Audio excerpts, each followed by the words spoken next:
Maligayang pagbisita at pagbabalik po sa ating munting channel. Narito na po, ang karugtong ng ating istorya.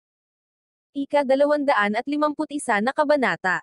Debbie, ikaw ba yan? Ang parusa sa pamilya ni Gideon ay mula sa tradisyon ng pamilya. Ito ay ipatutupad na ngayon, wika ni Lincoln. Ang ibang mga tao ay alam na si Lincoln ay seryoso sa pamilya ni Alex.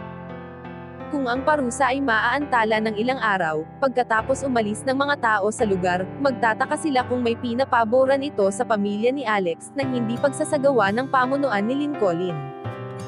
Ito ay pinaka-the best na pagkakataon upang magparusa, bilang halimbawa sa harap ng karamihan, upang mapigilan ang pamimintas ng mga tao sa matatag na karangalan.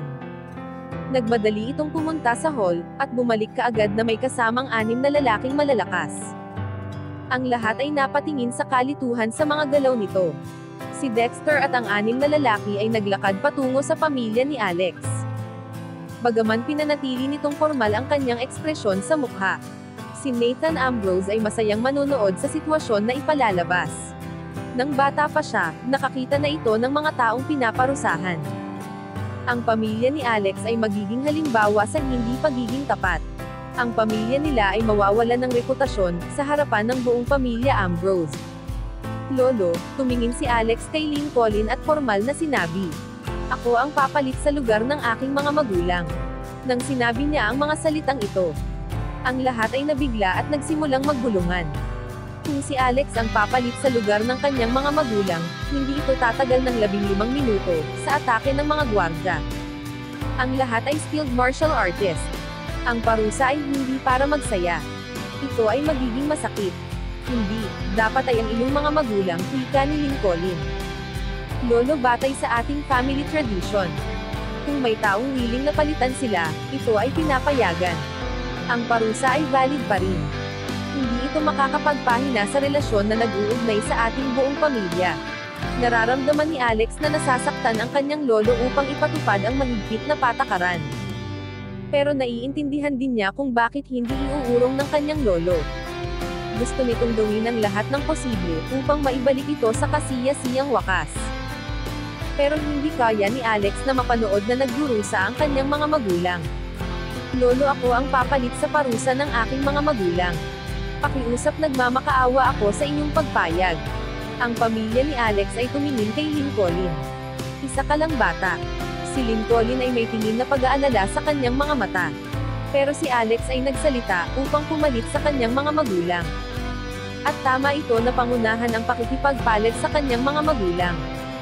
Si Lincoln ay napilitang utusan si Dexter. "Sige, ang parusa ay mapupunta kay Alex mag-isa."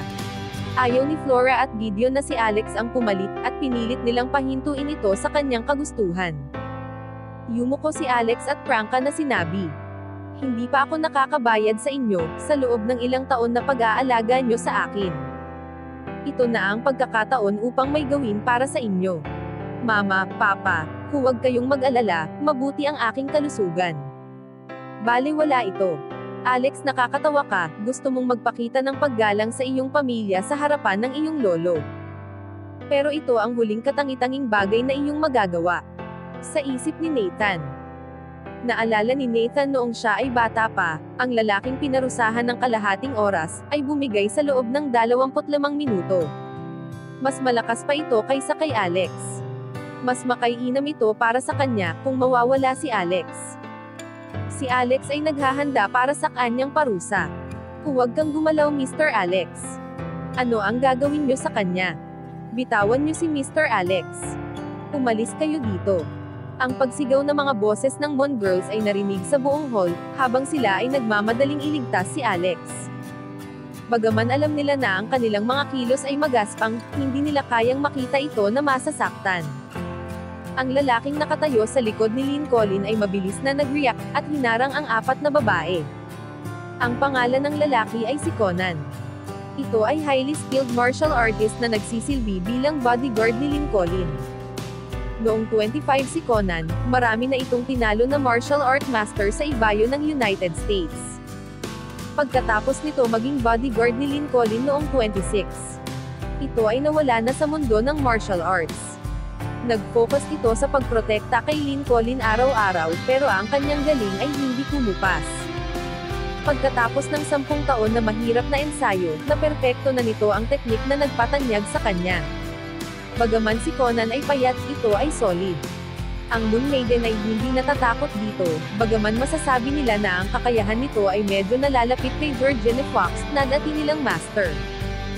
Bagaman ang 4 na babae ay nagtutulong-tulong upang labanan siya, sila ay nasa panganib at pwedeng mamatay sa mabangis na estilo ni Conan. Inatake nito si Celeste ng kanyang kamay, at sinipa si Callisto ng kanang paa. Ang mga atake nito ay nagpapigil ng mga kakayahan nila, kaya pumunta siya upang atakehin ang dalawa pa.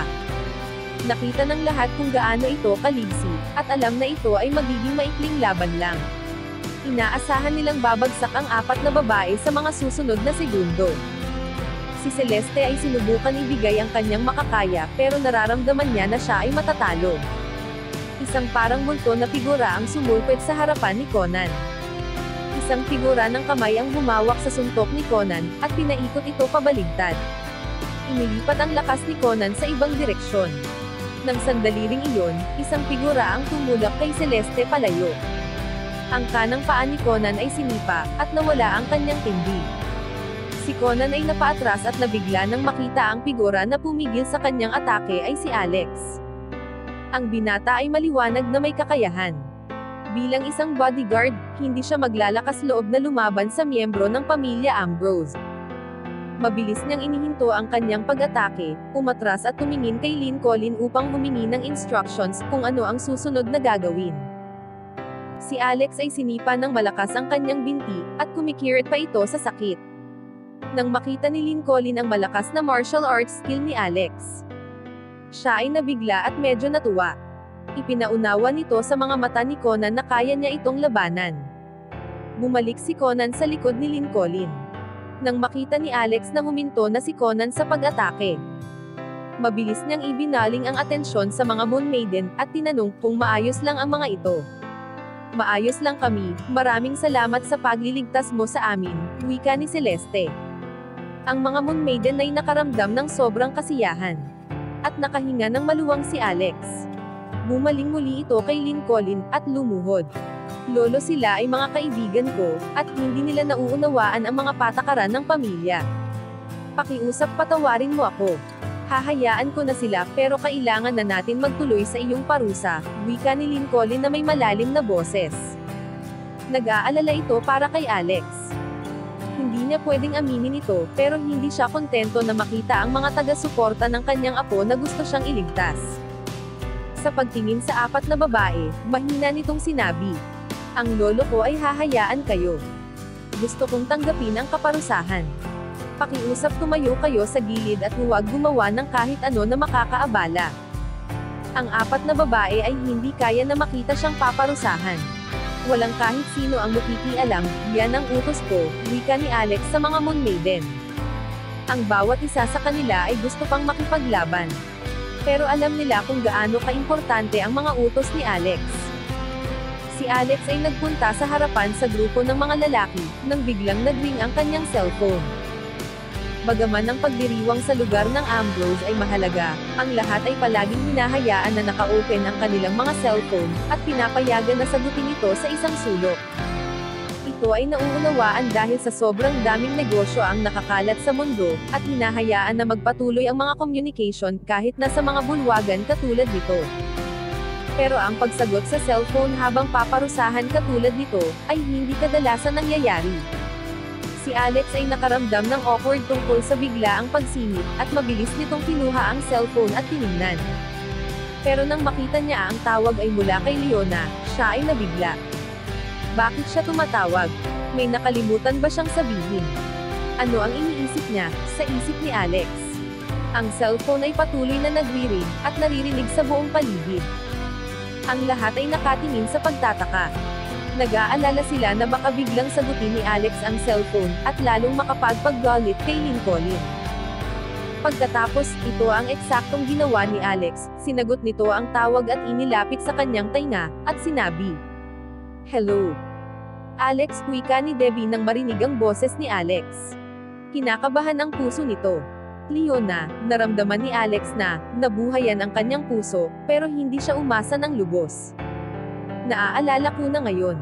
Hindi ako si Leona. Ako si Debbie. Naaalala ko na ang lahat ng nangyari sa Preston University. Iniligtas mo ako. Natagpuan ko na ang necklace. Naalala ko na ako ay iyong kasintahan. Nagsalita ng halo-halo si Debbie.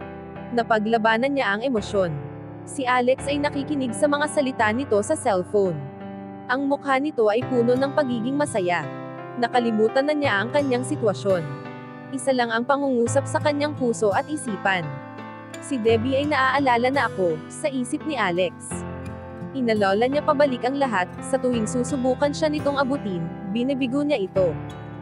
Si Lindsay ay nakatayo sa tabi nito, at tahimik na nagbibigay ng suporta. Nang makita niya si Debbie na nanginginig, niyakap niya at inalo ang balikat. Si Alex ay na-confused at nag-aalangan. Gusto niyang maniwala na ito ay totoo. Pagkatapos ng ilang mahabang sandali, marahan nitong sinabi, "Syempre gusto pa rin kita."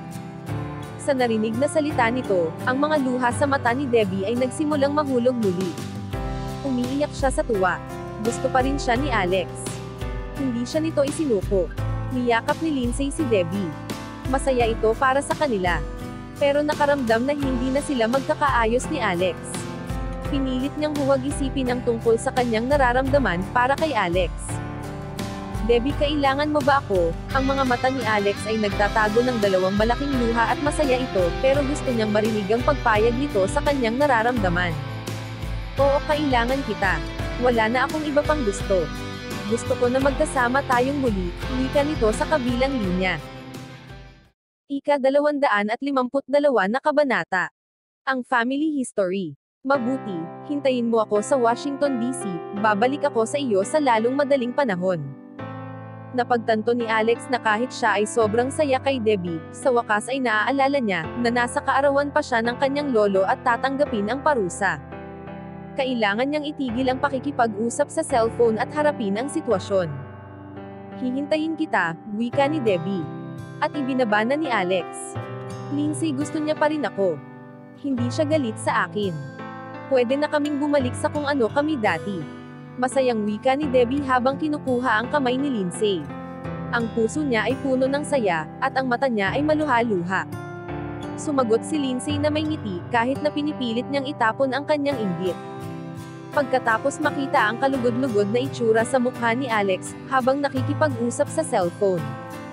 Tinanong ni Lincoln kung sino ang kausap nito sa cellphone. "Ang lakas ng loob mo sagutin ang iyong cellphone, habang pinaparusahan ka ng pamilya." Si Lincoln ay sobrang nagalit. Naramdaman niya na parang nakalimutan na ni Alex ang patakaran ng pamilya pagkatapos malayo ng 7 taon. "Naiintindihan ko, pasensya na," wika ni Alex.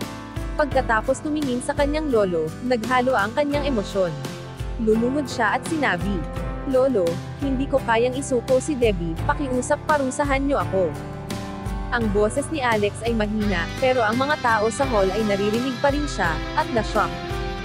Ang pagbabawal ng pamilya ay binawi, nang isinuko nito si Debbie. Pero mukhang nagbago na ang kanyang isip at ayaw isuko si Debbie pagkatapos ng lahat. Sinusubukan ba niyang magalit ng gusto si Lincoln? Malamang ang parusa ay lalong lalala.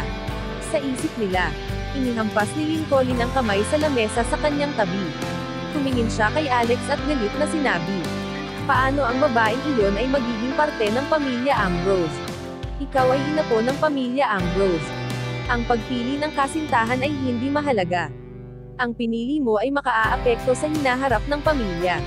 Si Lincoln ay sobrang nagagalit. Ang kasal ay hindi minamadaling desisyon sa pamilya Ambrose. Minimiti niya si Alex at sinasadyang sanayin ito bilang leader ng pamilya sa hinaharap. Pero pakiramdam ni Lincoln na ang obsesyon ni Alex kay Debbie ay mas malayo at masasabi niya na ito ay isa sa mga importante at mapanganib. Kahit na si Debbie ay anak ng Marvel family sa Washington DC, ito ay hindi pa rin sapat sa mataas na ranking upang ikonsidera bilang isang seryosong kandidato para kay Alex sa pakikipag-date maging sa kasal. Si Gideon at Flora ay pinayuhan ang kanilang anak sa mahinang boses. "Alex, nalilito ka pa rin. Tayo ay mga Ambrose family, imposible sa atin na hayaan ang babae mula sa ordinaryong pamilya. Bagaman ang Marvel family ay nasa top 5 na pinakamayamang pamilya sa Washington, D.C. Para sa Ambrose family, ito ay ordinaryo lamang. Aminin mo ang iyong kasalanan sa iyong lolo, at makinig ka sa aming mga salita. Ang kanilang pamilya ay nasa hindi kaaya-ayang sitwasyon. Ang pagbalik muli kay Debbie ay pagpapalawin ng tensyon. Marahan na umiling si Alex. Naiintindihan niya ang sakit na nararamdaman ng kanyang mga magulang, pero kung wala si Debbie sa kanyang buhay, siya ay hindi magiging masaya. Para sa kanya, ito ay mas mahalaga kaysa sa peligro na maging pinuno ng pamilya. Pasensya na lolo, hindi ko kayang isuko siya. Pakiusap, hayaan mo muli kaming magkasama. Sagot ni Alex. Si Nathan ay palihim na natutuwa. Napagtanto niya na ito ang kanyang pagkakataon upang matalo si Alex. Nagpunta ito kay Alex at sinabi, "Talagang mababa ka mag-isip. Baka hindi mo pa alam, 2 buwan na ang nakalipas." Si George Ambrose, ang may-ari ng Harmony Island, ay tinraidor ang pamilya natin at tumakbo, at may dalang malaking impormasyon. Ginamit nila ito upang pagnakawan tayo sa loob ng 2 buwan na nakalipas. Malaki ang nakuha nito, at ngayon ang antas nila ay medyo lumalapit na sa atin. Kung may mangyayari pang muli na ganito, ang pamilyang iyon ay malalampasan na tayo. Ang Mitchell ay isang pamilya na may malawak na nakatagong yaman at impluwensya sa iba't ibang bahagi ng mundo. Bagaman ang 2 pamilya ay maimpluwensya, ang Ambrose family ay mas nakahihigit pa rin. Pero kung magkakaroon pa ng mga maraming pagtatraidor, ang pamilya Mitchell ay magkakaroon ng pagkakataon na talunin sila. Si Alex ay nabigla nang marinig ang pagtraidor ni George sa kanyang pamilya. Pero hindi ito nakapagpabago sa kanyang isipan. Alam niya kung ano ang gusto niyang gawin. Sa nakita kay Alex na naiiba, si Lincoln ay mas lalong nagalit. Nadismaya siya dahil ang mga prioridad ni Alex ay wala sa hanay ng ibang pamilya. Susunod tayo sa tradisyon ng pamilya Ambrose. Wika ni Lincoln na nakatitig. Ito ang pinakamahirap na panahon para sa pamilya Ambrose. Sa palagay ko, kailangan natin bumuo ng mga bagong alituntunin sa sitwasyon katulad ngayon. Sa mga bulgar na pagsalungat sa pinuno ng pamilya, na katulad nito ay parurusahan ng 1 oras. Idadagdag na natin ito simula ngayon. Dexter, narinig mo ba? Wika ni Lincoln. Opo, isusulat ko na, sagot ni Dexter. Nang matapos magsalita si Lincoln, ang lahat ay nabigla. Ang pinakamahabang parusa sa tradisyon ay kalahating oras na pag-atake. Alex, tatanungin kita sa huling pagkakataon, isusuko mo ba si Debbie? Tumitig si Lincoln, naramdaman niyang itinutulak niya si Alex sa desperadong sitwasyon. Umaasa siya na isusuko ng kanyang apo ang babae. Marahan na umiling si Alex at sinabi, "Lolo, pasensya na, binigo ko kayo." Nanginig ang mga talukap ng mata at mahigpit na itinikom ang mga kamao. Galit nitong sinabi kay Dexter na maghanda. Medyo nag-alangan si Dexter ng kaunti habang naghahanda si Alex na harapin ang grupo ng malalakas na lalaki. Si Alex ay ikinukonsider na isa sa mga inaasahan. Talaga bang kailangan ni Lincoln maging masama sa kanya? Pero nakita ni Dexter kay Lincoln na walang pagpapakita ng senyales na magbabago ang kanyang isip, kaya sinabi niya na, maghanda na. Dahil si Alex ay nilabag ang tradisyon ng pamilya, hindi niya matakasin ang parusa. Naghanda siya at naghihintay sa mga magpaparusa, pero si Flora ay hinihila siya pabalik. Si Flora ay tumingin kay Lincoln na may luha sa mga mata at nagmakaawa. "Papa, si Alex ay iyong apo. Sa 1 oras na parusa ay baka mamatay siya. Pakiusap, hayaan niyo siya." Si Lincoln ay bahagyang ikinuyom ang kamao sa lamesa. Nakatingin pa rin ito kay Dexter at sinabi, "Ano pa ang hinihintay mo? Ayaw niyo ba itong gawin?" Ang mga malalakas na lalaki ay nagsimulang palibutan si Alex. Ano ang problema kay Alex sa pagpili niya sa babaeng gusto niya? Isang boses ang narinig. Ang nagsalita ay ang 9 na anak ni Lincoln, si Tristan Ambrose. Tumayo ito at nagpunta sa tabi ni Alex, at sinabi, "Alex, wala kang ginawa na kahit anong mali. Hindi mo kailangan parusahan." Pagkatapos marinig ang mga sinabi ni Tristan, si Nellie ay nanginig ang buong katawan, at tumingin dito na nabigla. Tumitig si Lincoln kay Tristan na may galit. 20 taon ang nakalipas, ikaw ay naloko ng isang babae, at ngayon ay gusto mong matuto sa iyo si Alex. Hindi ko ibinigay sa iyo ang aking blessing sa nakaraan, at hindi ko rin ito ibibigay kay Alex ngayon. Ginagawa ko ito para sa kapakanan ng ating pamilya. Importante ba talaga na paghiwalayin kami? Sinabi mo para ito sa kabutihan ko, pero paano ito nakatulong sa akin? 16 na taon ang nakalipas nang galing siya sa Brunei patungo sa Baltimore upang makita ako, pero ikinulong niyo ako, turo ni Tristan kay Gideon. Hinayaan niyo na manatili sa bahay ang babae at anak nito ng 10 araw hanggang umalis sila. Hindi niyo ako pinayagan na makita siya kahit isang beses, at pagkatapos ay dapat pa akong magpasalamat sa inyo. Tumingin si Tristan kay Alex at sinabi, Alex, huwag kang makinig sa kanya, o baka pagsisihan mo ito ng habang buhay, katulad ko. Si Conan ay inutusan ni Lincoln sa pamamagitan ng pagsampal sa lamesa. Si Conan na nakatayo sa kanyang likod, ay nagmadaling lumapit kay Tristan. Hinawakan si Tristan sa balikat at sinipa ito. Sumigaw si Tristan sa sakit, habang bumabagsak. Ikaw ang nagpahiwalay sa amin, sigaw nito. Ngayon ay nahihirapan ako dahil sa kagagawan mo. Naramdaman ni Alex na ang sitwasyon ay masyado nang tumatagal. Confident siya na makakaya niya ang parusa.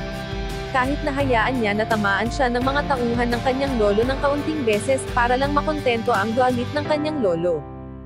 Alam niyang sapat ang lakas niya upang makasurvive.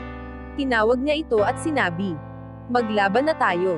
2 malalakas na lalaki ang lumapit kay Alex. Ilang segundo na lang ay maaabot na nila ito. Tumigil kayo. Isang boses ang sumigaw, isang mabilis na figure ang nagmadaling lumapit kay Alex. Ito ay si Nelly. Si Tristan ay nagulat nang makita si Nelly, at tumayo. May kakaiba dito na mukhang pamilyar. Kuhain niyo siya, itinulak si Tristan sa 2 lalaki, at tumakbo kay Nelly. Alam nila na ito ay hindi kabilang sa pamilya Ambrose. Kaya gumawa ito ng aksyon at tinamaan si Nelly sa balikat. Ang martial arts ni Nelly ay sobrang hina. Ang palad ni Conan ay tinamaan ang kanang balikat nito. Suminghal ito at bumagsak na may bakas ng dugo na lumabas sa kanyang bibig. Hinawakan ito ni Conan. Sino ka? Tanong at tingin ni Lincoln kay Nelly. Hindi niya alam kung paano nakapasok sa lugar nila ang babae. Sino ako? Ang mama ko at ako ay nagpunta dito sa United States upang hanapin ang walang puso na lalaking ito, at ikaw pala ang lahat ng dahilan nito. Sigaw ni Nelly habang nakatingin kay Lincoln na walang takot. Ano, ikaw si Nelly? Gustong marinig ang boses ni Nelly at makita ito. Nang ang kanyang mahal at anak nito ay nagpunta sa Baltimore upang hanapin siya, ay hindi sila nagkita. Pero mayroon sa pamilya ang kumuha ng larawan nila at ipinakita sa kanya. Napagtanto ni Tristan na ito ay ang kanyang anak na babae. 20 taon ang nakalipas nang si Tristan ay medyo bata pa, bumisita siya sa Brunei. Habang nandoon, siya ay nalasing at nagkaroon ng relasyon sa babaeng tagalinis ng hotel. Nalaman niya lang ito ilang buwan ang nakalipas nang bumisita sa lugar. Ito ay nabuntis. Bagaman si Tristan ay hindi matanggap na ito ay isang tagalinis. Naramdaman niya na may responsibilidad siya dito, at nagdesisyon na pakisamahan ito. Pagkatapos ng ilang buwan na magkasama, minahal niya ito. Nalaman ng pamilya ang balita bago manganak ang babae, na si Tallulah. Si Lincoln ay nagpadala ng mga tauhan upang ilayo si Tristan, at nagbigay ng milyon para sa abala. Pagkatapos ipanganak ni Tallulah si Nelly, hindi nito nakalimutan si Tristan, at hindi niya malaman kung bakit ito umalis. Nang malapit ng mag-4 na taon si Nelly, isinama niya ito sa United States upang hanapin si Tristan. Nasabi ni Tristan na siya ay mula sa pamilya Ambrose sa Baltimore. Nang dumating si Tallulah sa United States, nakita niya ang family house. Pero sinabi nila na walang Ambrose family dito. Hindi siya naniniwala dito. Kaya umupo siya sa harapan ng gate at naghintay pero walang nangyari. Kinalaunan isang lalaki ang kumuha sa kanila at pinayagan manatili sa kanyang bahay. Ang lalaking iyon ay si Gideon. Ang pamilya ni Alex ay may sariling bahay sa Baltimore. Si Tallulah ay nagpatuloy maghintay sa harapan ng gate sa loob ng 10 araw pero wala siyang nakita na kahit anong palatandaan ni Tristan. Nawalan ito ng pag-asa at bumalik sila ni Nelly sa Brunei. Si Tallulah ay niloko at nakuha ang lahat ng kanyang pera. Nagkasakit ito ng malubha ng mga sumunod pa na taon, at sa kasamaang palad si Nelly ay napunta sa bahay ampunan. Siya ay natagpuan ni Sora na naliligaw. Isinama niya si Nelly sa palasyo ng Brunei upang magsilbi bilang katulong. Pagkatapos maalala ni Tristan, mukhang iiyak na si Nelly pero ayaw niyang tumingin dito. Hindi siya makapaniwala na sa wakas ay natagpuan na niya ang kanyang ama. Ang pamilya Ambrose ay na-surprise. Sa mga taon nagdaan, si Lincoln ay paminsan-minsan iniisip ang tungkol sa babae at ang anak nito na bumisita mula sa Brunei. Matapos ang lahat, nananalaytay dito ang dugo ng pamilya Ambrose. Mukhang medyo masama at hinayaan silang manatili sa Brunei. Pagkatapos makita ang mata ni Nelly na puno ng masamang hangarin, ang galit ni Lincoln ay napawi, at nakaramdam siya ng pagkaawa sa mahirap na babae. Nakita niya mula sa itsura nito at mga mata na nagdusi ito ng mahabang panahon. Lumapit ka dito sa aking dalaga, tawag ni Lincoln. Gusto niyang makita ng malapitan ang kanyang apo. Huwag mo akong matawag na dalaga, ayaw ko sa iyo, sigaw ni Nelly. Napagtanto niya na si Lincoln ang sanhi ng trahedya. Kung hindi dahil sa kanya, malamang na ang kanyang mama ay hindi namatay. Sumigaw si Nelly, kung paparusahan niyo si Alex, daraan muna kayo sa akin. Hanggang dito na lang po muna. Maraming salamat po sa pakikinig. Pwede po bang humingi ng subscribe bilang pagsuporta sa ating munting channel. Hanggang sa susunod po muli. Stay safe and God bless.